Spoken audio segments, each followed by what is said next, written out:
Hey everybody, what's up? It's Shelby. I'm back. It's been a long time and I know, stall me out, cut me some slack. I started night shift. It hasn't been on purpose, but I started night shift. I'm adjusting to my schedule. I also did start that second job that I was telling you about. Well, I went to orientation and stuff like that, but just adjusting to nights in the daytime. I'm not always asleep, but on the days that I have to work again, I sleep, adjusting to my schedule. But I just got off of my work shift. It's like 8:30 in the morning and I'm feeling energetic. But I decided, let me go ahead and make a video really quick, because I have had a topic that's been on my mind for a couple weeks. I just haven't had a chance to make the video. While I'm in the ooh, while I'm in the mood, let me go ahead and talk to you guys about that. I'm going to be talking about patient death. I know, what an eerie topic.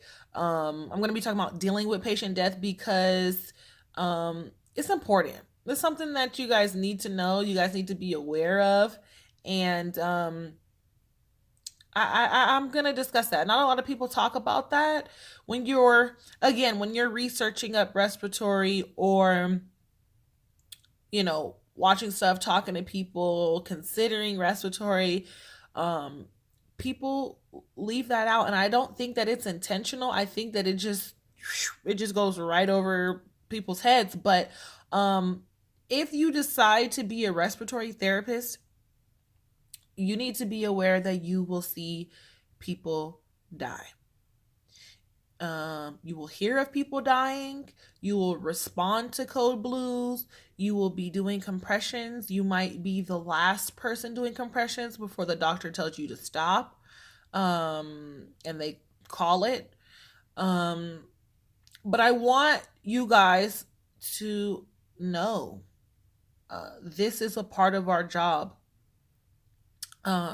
So you need to prepare yourself. You need to brace yourselves for what's to come. There is no, death is not prejudice. Death is not racist.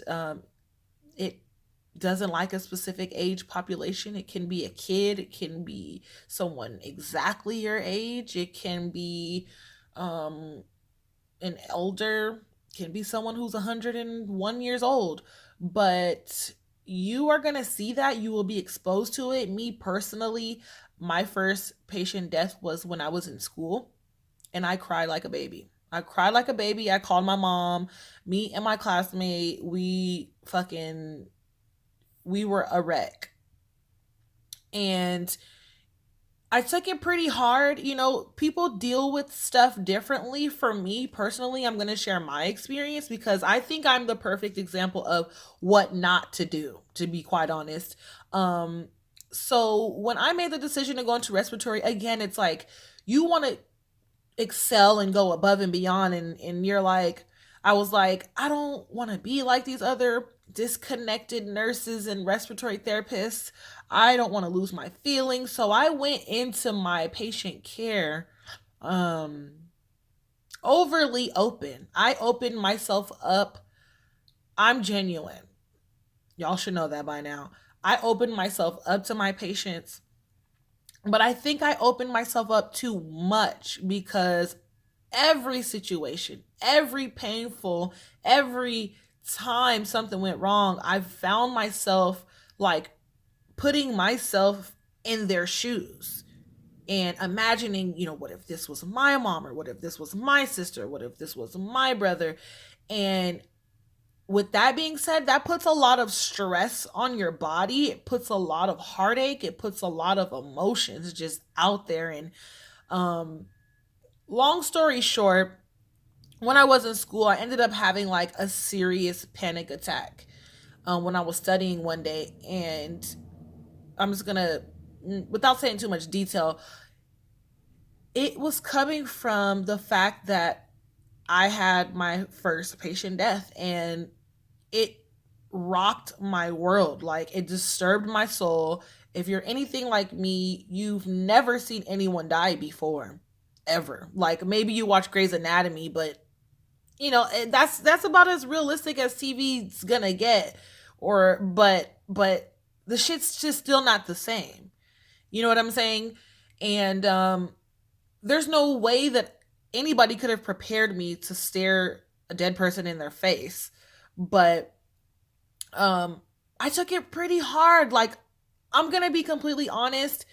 Um it I pretty much got like anxiety and all type of stuff while in school, just constantly learning and going to clinicals and experiencing different things, and the stress of the fast pace I felt, and people are fucking dying. Like, it was a mess. um I had called my brother, my dad, my mom. I was just reaching out for like help. I actually went to start seeing a therapist because, and I'm not ashamed to say that. I think more healthcare people should. We deal with a lot, and we're just basically expected to bury it deep inside and go on about our normal lives. And I am a human being, and I'm very emotional. I'm a woman, and I can't do that. I couldn't do that. Um, but I allowed everything to come home with me, and that stress, those emotions, those feelings ended up manifesting itself into like physical symptoms such as my panic attack. I had chest pain. I had like a rash all over my freaking body from stress. Just aches and pains, and it took me months, maybe like 3 months, to get out of this funk. And I did a lot of soul searching at that time, and it was just, I was so, my soul was so uneasy with the death. um and I'm bringing this topic up because today at work, I had an 8-month-old baby, come in to the ER. I was assigned to ER tonight, last night, whatever. In cardiac arrest. If you don't know what cardiac arrest is, it just means your heart stopped. An 8-month-old baby in cardiac arrest. Just tragic. Um, but we ended up saving the little baby. Babies are really resilient, but that's beside the point. Um, Even one of the doctors was crying. She was pregnant, and she was crying because she's like, what the fuck? That just hit home a little bit too much for her. Um, a otherwise healthy baby goes into cardiac arrest. There's so many things that go on. And it just brought back emotions and feelings, and talking to my friend who are respiratory therapists and their stories. And just last week, a patient tried to die on me, but I caught her quick. She went into respiratory arrest, so she just got pretty tired, and she just stopped breathing, but I was right there, and I caught her, and we called a code and everything like that. So I've had I have so many stories of I was a student, and we were transporting someone from the ER to the ICU, and this damn lady died in the elevator. It was there's I the point is, please be aware, please be conscious, please be not preparing yourselves, but just know that throughout your schooling, throughout your career, you will see people die. Okay, there's no nice way to put it. You will see people die. And me saying something as simple as that, honestly, no one told me that. I didn't read anything about that. That people would be dying in my face. And not that that would have detoured me from my career choice, but it would have been nice to know. It would have been nice for someone to make that a real reality. You know what I'm saying? Because it hits people hard. One of my classmates had lost an 11-year-old when we were in school. Lost an 11-year-old due to an asthma attack. Had the whole ER crying. Um, just know you need to begin to build your tough skin. You need to, during school, reach out to your teachers, reach out to your friends. Get your mind right though. Take care of yourself. Um, get a lot of sleep. Eat healthy. Meditate. I started meditating. Oh my god. I have this app called End Anxiety, and it's just full of positive affirmations. It's amazing.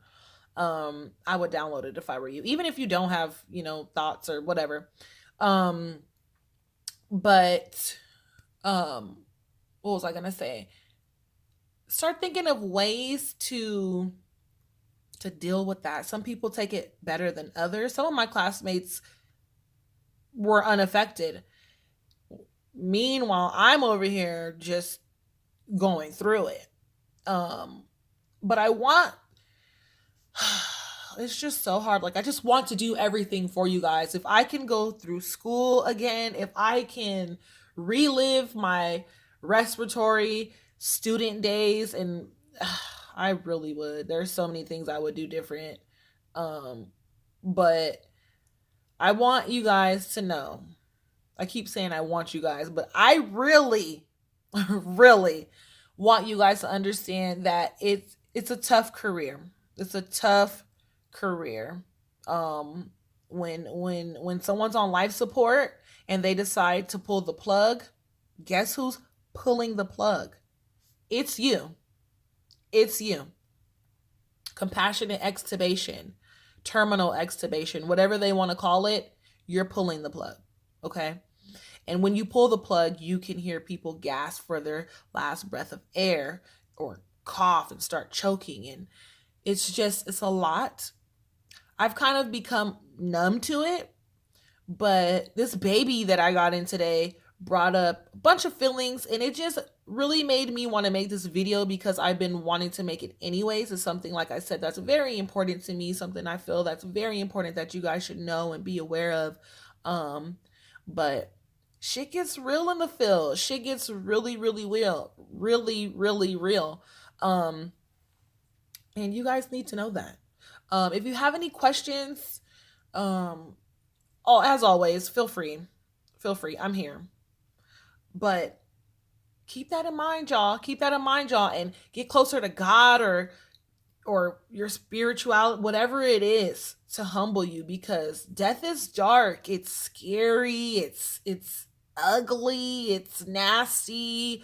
It's not for the soft-hearted or the not mentally tough. You got to build that up. But I'm here for you. I'm here for you. Just reach out.